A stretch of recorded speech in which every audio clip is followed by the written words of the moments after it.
What is going on to all you wonderful people out there? This is Elliot from MovieFiles. I did an out-of-theater reaction for this film, and this is going to be a little bit of a different video. I'm going to do a part one in my car. I'm going to sleep on it and come back and talk about this film sometime tomorrow, but this is my thoughts on 28 years later. Danny Boyle, one of my favorite directors. Alex Garland, one of my favorite directors and writers. The dream team is back. I am such a big fan of the original 28 Days Later. I thought the sequel was solid. This takes the genre of zombie infected and just puts it on his head. The way Danny Boyle is directing this film reminds me so much of like how George Miller, these are men, long-lived lives, great careers, but they still have the energy. They still have the enthusiasm to direct something that's just fresh, unique, innovative, and quite frankly, badass. Like, this movie is so damn good.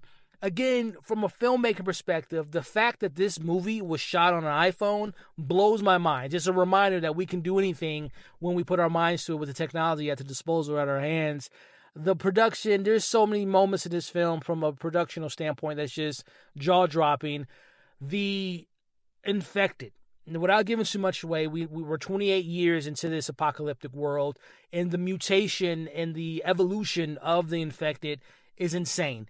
I almost slipped up and talked about a particular set of characters that are just predator-like in this movie, but I love the lore, I love the world building, but also love the mood and the tone. This is a dreadful movie, a very bleak movie at times, but what I loved about the narrative from Alex Garland is the moments of levity, but also the moments of human emotion, and the idea of like, okay, our main character is a kid growing up in an apocalypse.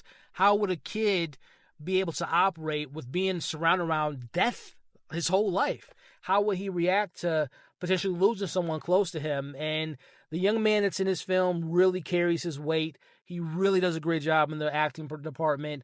Aaron Taylor Johnson is I'm a big fan of his work.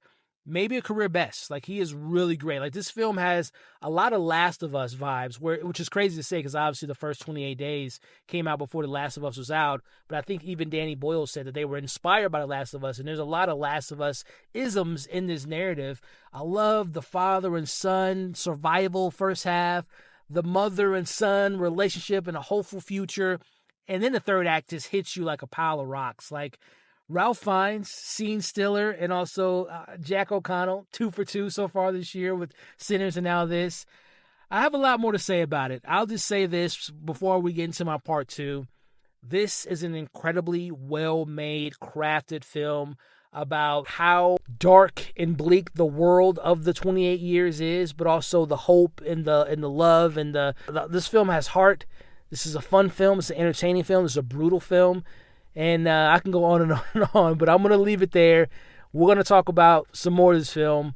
Next time you see me, it's going to be a little bit lighter and also a change of clothes. So I'm going to hand it to you, Elliot, to talk more about this film. And we are back. As I said in my first half of this video, I want to kind of sleep on my thoughts, think about it a little bit further. And let me tell you, it hasn't been a full 24 hours, but yeah, my feelings haven't changed. I love this movie. I even appreciate it more thinking about the characters, the themes, the way it was made. This is an excellent movie. Now, I'll get into some criticisms or some flaws or how I can imagine someone would interpret certain things and how it could be a negative. But further explaining my thoughts in this film without spoiling anything and elaborating on my thoughts about the production of this film. Number one, the cinematography is gorgeous. And again, I am blown away by the fact that this film was mostly shot on various different iPhones with different lenses to create this really raw and visceral feeling that just throws you in the midst of the apocalypse. And again, I cannot state enough, this is where knowing Danny Boyle's previous work and being a fan of his work, there's some stuff in this film that I've never seen before from an artistic point of view, right? The way that they edit, the way Danny is so phoretic nature to it. Like, you feel like you're in the midst with these characters. And there are some, we'll talk about it further, some really bold choices that may or may not work for everyone. It worked for me, but there's some editing choices that are just, it keeps you on your toes. Like, you never know what you're going to get with this film. Like, it just keeps going and moving and changing itself and reforming itself and transforming itself. And it is just an amazing experience to see this film, especially in theaters. But the edits are really crisp and very deliberate, especially in the first first half, which I'll talk about a relationship that really worked for me. But I thought the editing was really fantastic. The way that they use the cinematography is fantastic. The way that Danny kind of freeze frames on moments and kind of slow-mos things just kind of puts you again in the right in the middle of what's going on in the action and in the emotional beats with these characters. So again, I cannot state enough, the way that this film was made is nothing short of spectacular. But also, just speaking to the other productional elements, I thought the score was absolutely incredible. It just ramps up the tension, and this is a kind of a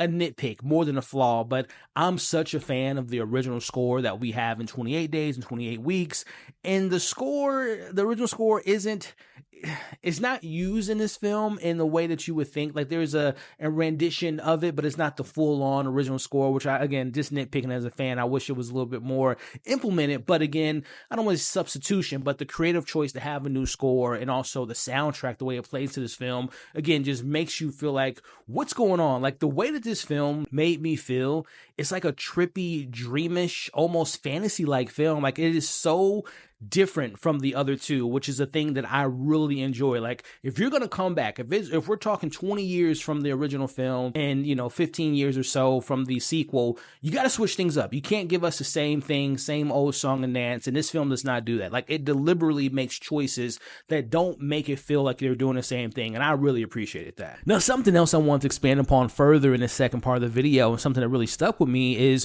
what elevated 28 Years Later beyond a simple thrill ride, which it is 100% an entertaining film, but when the film focuses on the exploration of family, responsibility, and also this idea of the certain characters that are putting pressures on their youth and trying to mold them into who they want them to be. And I think that's something that we can all resonate with, whether it be a parent or an older brother, a sibling, or a partner or a friend, where they're putting these pressures on you. And that's where, kind of get into the minutia and not giving too much away, one of the dynamics that I absolutely love is the family unit that we have in this film. And that's something that all the previous 28 years or 28 days, 28 weeks expanded upon, is like these different families and the different dynamics in the family.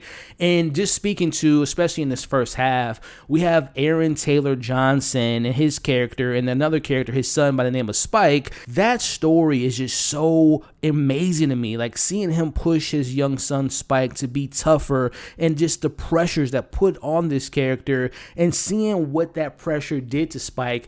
And that's where we kind of, and again, that first half is like a survival film. Aaron Taylor Johnson's trying to teach his son how to survive in his world, and that's like his way of showing love to his son, where we have this other dynamic with Jodie Comer's character, his mom, and seeing the kind of nature versus nurture relationship, and seeing how he molded his son to be this protector that he wants him to be. And that kind of puts a tension in this film and kind of sets us into the second half of the movie, where we see Spike trying to protect his mother and trying to do what's best for her. And what comes in that second half is so heartbreaking. It is so just it's the core of this movie, right? Again, speaking to how the film kind of switches its tone and its narrative, and how we go from part 1 to part 2 to part 3 in this 3-act structure, and how we see Spike trying to protect his mom. And the thing I love about what they did with the Spike character, and this is something that all the other films did too, where they have, like, whether it be Hannah in the first film with Jim and Selena, and then we have the brother and sister couple in the second one, where sometimes when you have younger kids in these big blockbuster films or in these type of genres, or particularly with horror, it could make or break a film. And I gotta say, I think his name is Alfie Williams, if I'm not mistaken, who plays Spike, who's essentially our main character. He does a phenomenal job in this role. I really enjoy what they did with the Spike character, and how, again, we look at him, and again, I talked about in the first half how it has like this Last of Us vibe with Joel and Ellie, and seeing that relationship fester into what it becomes, and seeing what happens between Spike and his dad, and what happens with them, and what propels us into the second half, and how normally the decision that Spikes make can be frustrating. But the thing I love about this film is you understand his reasons. It's not just a kid doing something stupid. There's a reason, there's a rhyme, there's a reason, there's heart to his decision. And while it is a not so smart decision, you understand why the character is doing what they're doing. Now, I want to step back and talk about Alfie Williams, who is just a standout in this film in every single way. This is his first major role, and he absolutely nails the complexities of Spike's coming-of-age story in this brutal world. His performance is packed with so much emotional depth. This kid is a rock star in this film. Like, there's a lot that's put on his shoulders, not from just, again, a coming-of-age story, a survival story, the relationship with his parents. There's a lot that's on his shoulders, and he delivers on every sense of the word. And again, even putting, Aaron Taylor in that performance as well, he's fantastic. I talked about it in the first half. Jodie Comer, she is so good in this movie, and I've always been a fan of her since seeing her in Killing Eve, and she is really given a wonderful performance, a performance that will, if you are invested in this family, you will hit the emotional beats that the film swings for. And I thought she was fantastic. Also, I think I called him Ralph. I know his name is Ralph Fiennes. Phenomenal actor, one of the greatest actors of his generation. He is. This is what, this is a side tangent. This is why I love kind of avoiding multiple trailers for films I'm excited about. I saw the first trailer for this film. Amazing, one of the best trailers I've seen in years. But then that was the last thing I saw from a marketing. Like, of course, I saw like little, posters and little clips every now and then, but I didn't really like consume myself with all the teasers and all the different promotional pieces. I forgot that Ralph Fiennes was in this film, and what a pleasant surprise when he popped up. And it wasn't like I was so locked into the movie, and he just comes in. This is like a surprise party in all the best ways. And his character, oh my goodness, I don't want to give too much away, but you think, and this is something I love about this film, is subverting expectations. You think that he's one thing, but he's completely different. And I just love what his character represents with the kind of the thesis of this film and what his character is surrounded around as far as death is concerned and what death can mean to someone that's surrounded by it. So I love his performance. I won't speak too much about Jack O'Connell because that's another person I forgot that was in this film, but I'll just say, as I said in my part one, 2 for 2 Jack, whether it be Sinners in this, and also the crew he hangs with is very interesting, which I'll talk a little bit about further a little bit later. But again, from top to bottom, all the performances were just outstanding. Now, speaking to the tone a little bit, 28 years later, it's truly batshit crazy in all the best ways possible. This film takes huge swings with its story and its tones, and as like I said earlier, the visuals. Some choices can be baffling, but honestly, I loved it. It all comes together and it makes it unique. I said it in my first part last night. When you think the film's going left, it goes right, and it just takes you on this turn. I didn't predict anything to happen. Like, there are foundational story plots and tropes that you have seen before in this film, but then it takes those tropes, it takes those familiarities and that foundation, and it spins it. It puts a little spin on it. There are things in this film that I never have seen before in films, especially within this genre, but that brings me into, without diving too deep into the mutation of the infected. They evolve the infected, right? We see a different variation of the infected in this film, from slow moving infested to the crazy ones, the chaotic ones that we've seen in the original and the sequel. And then there's another level. There's a, as they call in the film without diving too much to it, the alphas.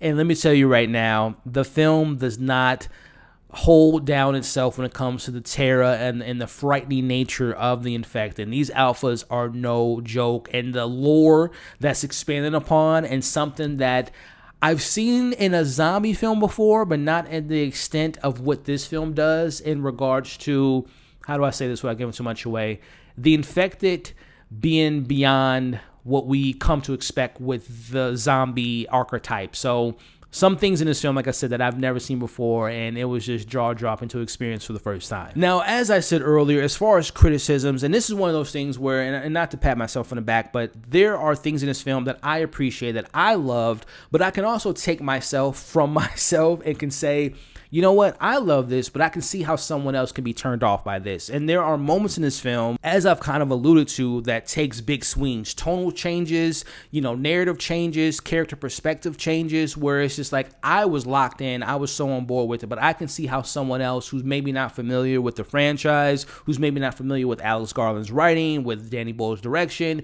it may throw you out of the film. So I will warn you all that there are tonal shifts that may not work for you, that worked for me, but I can see it being and, not for everyone. Which brings me into, without giving anything away, the ending I love because it's so punk rock. It is, like I said, this from, George Miller, who's someone I love, who has a very distinct style. There's a Danny Boyle choice that is very punk rock, that is very left field, that I quite loved, and it opens up. It's more to me, and I'm trying to skate around it. To me, the ending is a closure for this film, but opens up, if you all don't know, this is part one of a new trilogy. This ending opens up with the next film, who's going to be directed by Nia DaCosta. I believe it's called 28 Years Later, Tombstone or something of that nature. I'll put it on the screen now. I can't remember the actual subtitle, but the way the film ends to me was almost like this is what you can expect with part two, but it is a it's bonkers, and I don't want to say it can make or break the film for some people, but it can be so jarring that it could take you out of the moment, especially what comes before that scene. As I said, I loved it, but I can see the ending and also other things in this film being a jarring, distracting shift for others, but again, I loved it. So with all that being said, before we get into my final thoughts and my score, I want to thank you all for watching my part one and watching part two. And if you've enjoyed my commentary so far, do me a favor, hit the thumbs up, consider sharing this video, sharing your thoughts about the film once you see it in the comments below, and consider sticking around by subscribing to the channel. Overall, this movie to me is more than just a survival movie involving the infected and being in an apocalyptic world. It's more about the eternal battles, the moral compromises, and the search for connection in the world gone mad. This to me is a classic modern horror film that's both pulse-pounding and deeply affecting, and I cannot get over how much I love this film, and it is one of my favorite films of the year. As I stand right now, I'm going to give 28 Years Later a 4.8 out of 5. It's almost damn near perfect. And again, before I give it that potential 5 out of 5, I got to see it again. I have to see it again to solidify it if it is, to me, a masterpiece. But right now, like I said, I'm at a 4.8 out of 5, and I can't wait to see it again. I can't wait to see what they're going to do with the second one, with Nia DaCosta directing it and also Alex writing it. I believe it comes out the beginning of next year. I'm so excited for this film, and I can't wait to see what they do. And, I didn't talk about it in the review, but there are not direct links to the previous ones, like character-wise, but there are, Easter eggs and nods to the previous films. But I'm really excited to see what they do with this franchise, especially based on this one. I am so excited to see what they do with part 2 and part 3. But that is my thoughts on 28 Years Later. I'm so hyped about this film. I may make other content or other videos around this movie potentially, so keep an eye out for that. But other than that, thank you all for watching this video. If you like this kind of switch where you get some of my thoughts one night and then the rest of my thoughts the next day, let me know if you like that style. But again, I appreciate you all. Let me know in the comments what you all thought of the film. Where do you rank this amongst the other two films? Are you excited for the future of this franchise? What did you love? What did you hate? What did you think was a mixed bag? Let's talk about it in the comments below. Thank you all for watching. Stay safe, and I'll catch you all on the next video.